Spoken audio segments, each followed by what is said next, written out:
meat in it, can you still do it if it's already been cooked? Or do you I not wouldn't, want to? but you can use your oven. So inside this book will tell you how to use the oven. You're just going to want to keep tabs on it. And how little are your kids? You do need to leave the door cracked. Okay, you need to leave the door cracked on it, so you might want to do that while they're gone playing, grandma's house, friend's house, whatever. So that way they're not around, because you do need to leave the door cracked on that. So, or you just put gates around it or wherever you need to. Yes? What size Milo bags do you use? Okay. And how do you label and organize them? You're so, just going by and grab, you're so good. Okay. This is what I use. These are at the church distribution center. You get 250 of these for like $90. So they are on the group order sheet. Oh, they're not. Okay. Then if you would like to be a part of, you don't want 250, but you'd like to have some of these, email me. My email address should be at the bottom of every single sheet or on the next to last page. Email me and let me know, and we'll get you some of these. So that way, I think oxygen absorbers are on that sheet. So anyway, we didn't get some of the things on there. Sorry, that's my fault. Sherry prompted me, Susan prompted me, but I did not follow through perfectly. So anyway, this is the size that they come in. I just use my scrapbook paper cutter. So I go, honey, look at, I'm repurposing. And he's just like, that's wonderful. So yeah, he feels like I'm getting some value out of all the scrapbook stuff I have. I do half, and I'll do that a lot of things, or down to a quarter. And so how I label them is I actually, and I didn't bring the pack, I can't believe I forgot that. I use weatherproof labels. They're actually at Office Depot or Office Max. In the label section, they're called weatherproof labels. They're just the regular size labels, and that's what these are, right here. And so that way, this can go through the dishwasher with this on it. Let's say I use all this stuff and I want to clean it before I put some more in there. It goes right through the dishwasher, comes out exactly like this. So I'm not having to relabel each time. Yes? Did you say those plastic jars? These are plastic jars. That's good in earthquake country, because I worry about that. Thank you. Actually, when I did this class a year ago, everything was in mason jars, and I love that system. But I went in my kitchen one day, and I have 144 of these on a low shelf with, lining, but I'm thinking, I don't want to use my first aid skills and lose my food storage all at the same time. I mean, there's no sense getting shards of glass to eat food. That's just sad. So I found a company that I do a group order for these, and those are on the sheets. That we do group order. They are more expensive than your mason jars, but they're peat, so the PETE kind, and so that way you've got that protection.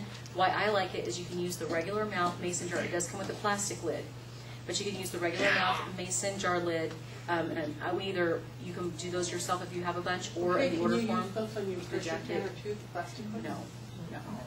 But you can use them on your food thing, right? They have Yes, a jar thing. absolutely. They have the connector that will seal the jar, or if you have the canister kind, throw this whole thing down the canister, shut the lid, suck the air out, and it'll actually seal it. So with this, I've heard about 50-50 from people on whether or not it works for that. So I just oxygen absorber because it just makes my heart feel happy. So I don't know. I like it whenever I hit there on the counter and they go, it just makes my heart feel good. Yes. Do you put oxygen absorber packets in everything? I do. I'm just kind of a junkie. I'm a junkie. Yes, ma'am. I want no oxygen because what are the things that attack food over long-term storage? Heat, light, humidity. So I want to just get as many of those things handled as possible. So where I do keep these in my kitchen, they are on a shelf. The only ones that are exposed are the front ones. But this is everything I'm going to rotate within a year. Most of the time, like on the bananas, there's no oxygen absorber because my kids will have these eaten by tomorrow afternoon. So I usually they don't last more than a week. If they last a week, somebody in my house is sick or not eating. So apples, the only thing I do say is that when you do bring things out of the dehydrator, remind people that if they eat, they have to also drink. So our rule is 3 pieces of fruit to every one huge gulp of drink. I tell them an 8-ounce glass when they eat any kind of dehydrated fruit. Because there was you take out the peaches out, 62 peaches, gone. Everyone's sick for a couple days. Don't do that to yourself. And that's a lingering problem. Okay? Don't do that. Yeah, don't do that to yourself. So again, the weatherproof labels, I actually use those whenever I go camping. And here's some examples of how I package food to go camping. So here's going to be 2 separate meals. So we talked about the stir-fry vegetables. Here's the rice that goes for the whole family that I'm going to cook. Now rice, if you cook it ahead of time and dehydrate it, becomes minute rice. So if you're camping and you're like, we don't want to burn fuel for 6 hours, pre-cook your rice and beans, and then they don't take 20, 30, 50 minutes to boil. Yes. How many times can you like cook something and dehydrate it? I only do it once, so I'm like not a. I feel like it's kind of like dating. Don't date like if you're done and you break up, don't go back there. That's like a bad relationship. I think you can do it, but I think you're increasing your chance that you're going to be putting things. However, if you pull this out, rehydrate it, nobody even eats it all because you decide to go out to eat, throw it back in.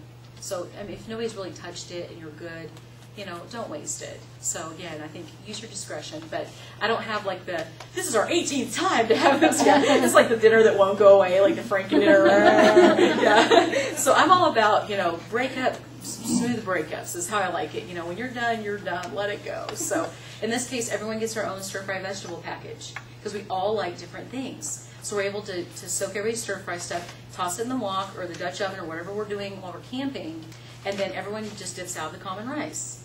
Wonderful. The rice is cooking.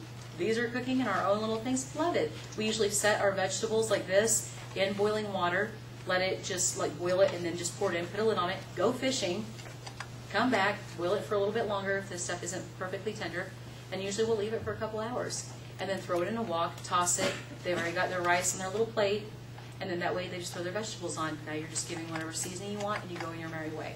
So I don't do a lot of seasoning on the front end. These are not terribly seasoned because I don't want to lock a lot of salt in or things that people may not like. And it also affects when it rehydrates. If it has a lot of salt, it's a little bit harder to rehydrate. So I leave all that out, and we just have lots of spices, and everybody just does their own stuff. My daughter puts French fry seasoning on this cowboy pasta. I think that's weird, but that's just me. So yes. So are you saying that you boil the Mylar bags? No, but you can actually put boiling water in the Mylar bag. So where we're going to multi-purpose, if we're in an emergency, we want to be very careful about our resources, you can, and again, not this, it's too small, but if you had done a larger one, you'd be able to do that. Let's say the stir-fry vegetables, I can cut that open, pour the water, close it back up, either fold it over and clip it. And again, if you know you're going to do that, you can make them a little bit longer.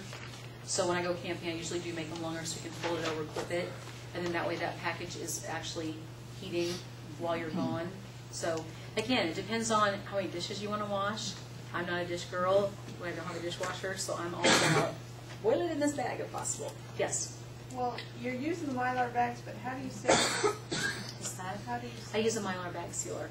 Now there's other ways to seal them. There's actually the iron method. And what's nice is actually in this book, The Dinner's in a Jar, because she teaches you how to do it in jars or in Mylar bags. And she actually gives you the full labels to put on the bags that give all the instructions. You don't even have to think that up. She does it in this photocopy. You just photocopy it and put that on.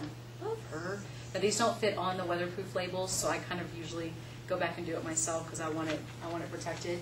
But she'll tell you also how to do Mylars. She actually has the instructions in here with pictures on how to actually seal it. So what you're going to do is you're going to put a towel across the seam.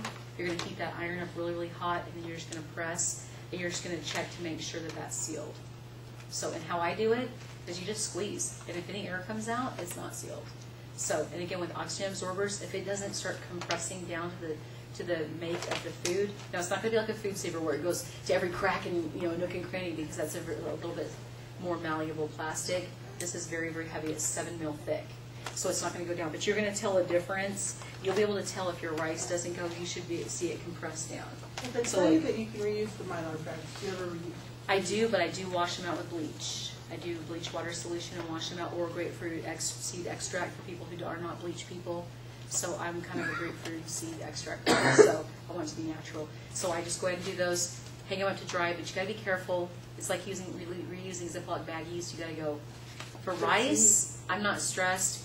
If I'm cooking it, no, anything with meat, no. So again, use your discretion. This is like, I think we factored this out to be like, I don't even remember what these, I think we're 10 or 12 cents for this.